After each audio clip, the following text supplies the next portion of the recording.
So this real topic, how do we stop stress eating? You know, it's very important. I hear this a lot. I have a lot of patients come to my clinic, and I'll ask them, like, Mary, why are you 300 pounds? And Mary, you know, God bless her, will give me every reason under the sun about why she's 300 pounds. You know, they'll say things like, I'm a stress eater, emotional eater, I was abused, etc.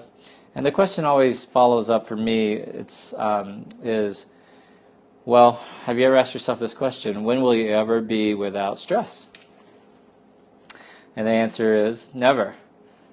Why, right? Because the only people who don't get stressed are, that's right, dead people.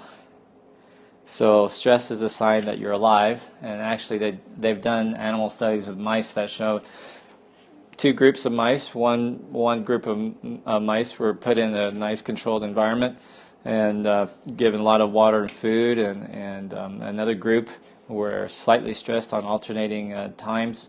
And they compared which groups did better, and it turns out the group that had a little bit of stress actually did better. So we have hormones and organs you called your adrenal glands that help you deal with stress. So it's actually the bad stress, quote unquote bad stress, that actually does us harm, or persistent exposure to stress that's the problem. That's probably the answer most doctors would give you. But I myself am not a typical doctor, so that's not the answer I'm going to give you. The truth of the matter is, there really is no stress in this world. It's all a matter of perception, how you perceive things. So the first tip on how to stop stress eating, number one, is to stop calling yourself a stress eater. Because if you continually call yourself a stress eater, you'll always struggle when there is a stressful moment. And that stressful moment is different amongst different people, and that's what I'll talk about in my second tip. So don't call yourself a stressful eater. It's just an emotion. Which, by the way, let me ask you this question. We throw the word around emotion a lot. And has anyone ever thought about the definition of an emotion? Do you know what an emotion is? People say, it's how I feel, it's happiness, it's etc. But the best definition for emotion is the following. Emotion is nothing more than a thought making its way through your body. A thought making its way through your body. Okay? I mean, isn't that awesome?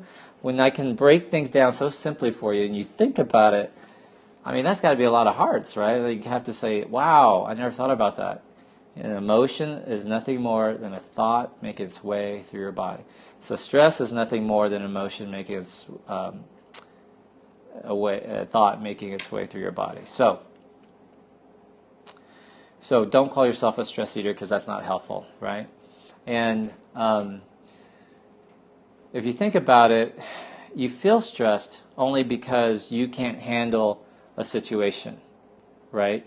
You can't handle a situation. Something that's come up in your life, you don't know how to handle it. So, for example, the first time I ever bought a house, and they put this big-ass stack of papers in front of me for me to sign, and this HUD statement that had, lots of hundred thousands of dollars or whatever to pay for, I was like, holy crap, because I was a young kid. I was in residency. I was, like 26 years old. And it took me a long time. To make it through that paperwork, because I felt like I had to control it. I had to read everything. I had to figure out what I was doing, and that was really stressful. Well, eventually I learned about real estate, became a real estate investor, so I bought a lot of real estate. And so every time I had to do a house closing, it was no big deal. Every time I had to negotiate a contract for a house, etc., it was no big deal. But with my friends, I did my first deal when I was 25, 26 years old, but with my friends who are now 35, 36 buying their first house, they're freaking out over this real estate contract, exactly what I did. But by this point, I had already done 10, 15 properties, so for me, it was not a big deal, which basically meant that I had just developed more skills. Okay, I had just developed more skills. I knew how the system worked. I knew what I needed to do. I knew what to anticipate, so I just gotten better. So here's the answer to how do you control stress in your life, which is you've got to get more skills. You've got to grow up. You've got to become a bigger person. So you can go if your vessel is anything that you go in the ocean is only this big, what you can hold. I mean, that's not a very big vessel, Or if you decide instead to go to the ocean and fill it up with this big old bucket, 5-gallon bucket, it holds a lot more water than your hands cupped together, you know. And so basically, to control stress, it's not the stress that's the problem. It's that you're too small of a person in terms of your understanding of how to deal with the situation is too small. So now you've got to grow. You've got to become bigger. So in the idea of the real estate idea, you've got to read more real estate books. You got to do more deals. You got to have a better agent. You have to become accustomed to that situation. Now, when it comes to your everyday life, you got to read more books on finances. If your money and your finances is stressing you out, you got to get a better job. You got to go back to school. You got to learn how to plan. You got to learn how to save. There are books on that. You got to learn these skills. You got to get around people who seem to have it together, who aren't living paycheck to paycheck, and say, how did you do that? I want to model what you do, etc. And there are certain truths you've got to learn and deal with. So if your particular stressful situation is work, there's a great book. 81. I think it's 81 Laws of Power, something like that. I can't remember the exact title, but that talks a lot about work.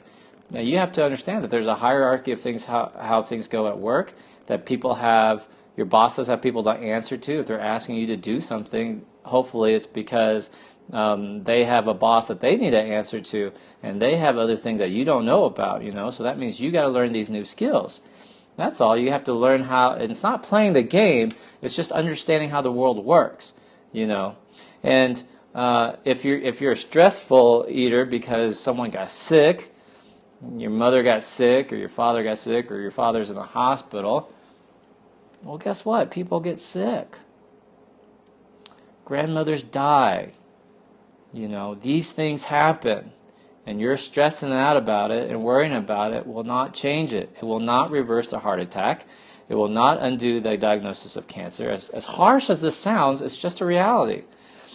And instead of being angry and saying, oh, this doctor missed the diagnosis, or this doctor didn't show up, or he hasn't been rounded yet, what you have to do is then say, you know, we have this situation, the doctors are doing the best they can, and what's going to happen is going to happen, because you're worrying about it or stressing about it is not going to change it.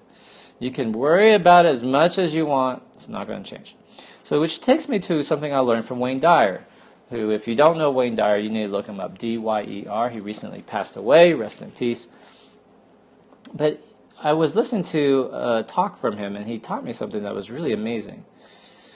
He said, if a situation is under control, you can control a situation, why stress about it? Because you can control it. You can change the outcome. You just do the work and it changes the outcome. So there's no need to stress.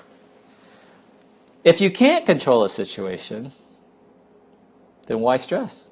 Because you can't control it. So there's nothing that you can do that's going to be able to control it or change the outcome. So just let it go. One of the things that people stress out about a lot is traffic, commuting to work. They're like, oh my God, I hope I don't hit traffic today. Well, I got news for you. You're not going to control what happens in traffic. So just instead put a self-help CD in your car and just drive along and learn something. Or get a different stinking job. Or move. See, that's all under your control. So you don't have to stress out about that. You know.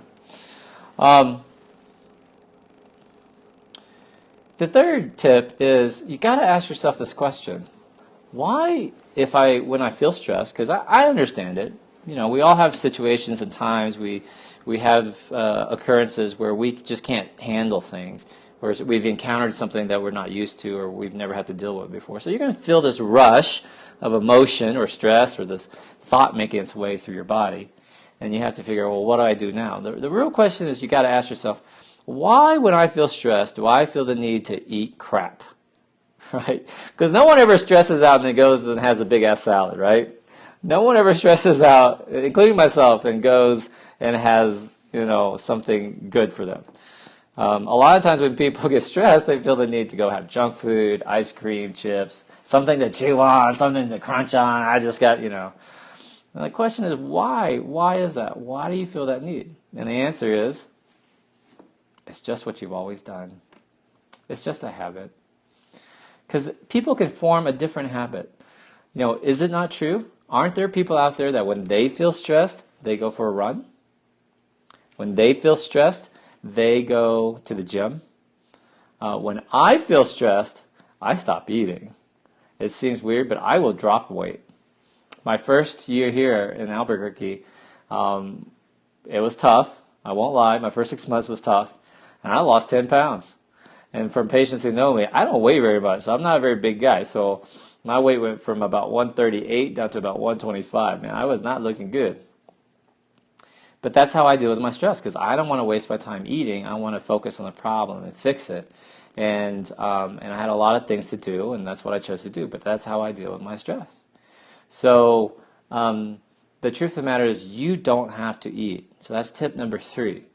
Understand that when you feel stressed, you don't have to eat. That is just a story you've continually told yourself that's now turned itself into a habit. And what you want to do is take that time and turn it to a good habit. The last couple episodes, we've talked about bad habit muscles and good habit muscles. A bad habit muscle is choosing ice cream when you're stressed out, or choosing to stay in bed when you stress out, or choosing to cry in the corner, or whatever, choosing a bag of chips, or choosing to go to the movies by yourself, eating a big bag of popcorn when you're stressed. That's just a bad habit muscle. Because once you're done eating that ice cream, guess what? Problem is still there. The problem is still there. The bills still need to be paid. The grandmother's still sick. Your marriage is still bad. So instead, what you need to do is exercise the good habit muscle. Go for a walk in the woods by yourself to clear your thoughts. Go to the gym. Hit a punching bag if you're mad at your husband instead of hitting your husband, okay? Journal. Write down your thoughts. What's stressing you out? Why do you behave this way? Eat something fresh so that way, make a good green smoothie. That way you have the energy to deal with this stuff. All right? That's what you have to do. Meditate. This is the perfect time to learn to meditate. I don't have much stress in my life because I do meditate a lot. And I got a lot of things that pull me away, right? A lot of things that pull me in different directions and expectations and things I have to get done. And every day I protect my meditation time. I do. I protect my green ass salads time. And that's what the key is. So those are my 3 tips for you. Understand that there really is no such thing as stress. That emotion is nothing but a thought moving through your body. And it's how you deal with that thought that's important. 2, stress. You feel stressed because you don't have the skills or the experience to deal with that situation. So you have to become a bigger person in the sense that you have to learn more skills. You have to read. You have to practice. And then 3, you've got to take that energy and put it in a more useful manner than just sitting on the couch and eating or crying or being upset about it, because you cannot control the situation. So feeling upset or stressed about it will not help you. It will not change the situation, because once you're done eating ice cream, that situation is still going to be there. So understand that if you can control it, you don't need to feel stressed because you can control it. If you can't control it, there's no point in being stressed because there's nothing you can do that's going to change the outcome. So you just have to use that energy, go to the gym, go for a walk, clear your mind, meditate, do the good stuff, go lead your life. And it's someone else's problem. It's not your problem. Your mother-in-law is the one who's sick in bed in the hospital trying to fight for her life. Your best friend is the one who's going through the divorce, not you. Count your blessings because, that'll make you feel better about yourself, decrease your level of stress, meditate. All right, those are my 3, 4, 5, maybe extra good tips on how dealing with stress. We could talk all day about stress. If you like it, please hit the white man in the corner, share it. We're going to start our Q&A session of our show. I'm going to finally start reading some questions there. Again, I'm Dr. Duc Vuong. I'm the author of Ultimate Gastric Sleep Success. This is the manual that my patients go through. I'm a weight loss surgeon. I'm director of bariatric surgery in Loveless in Albuquerque.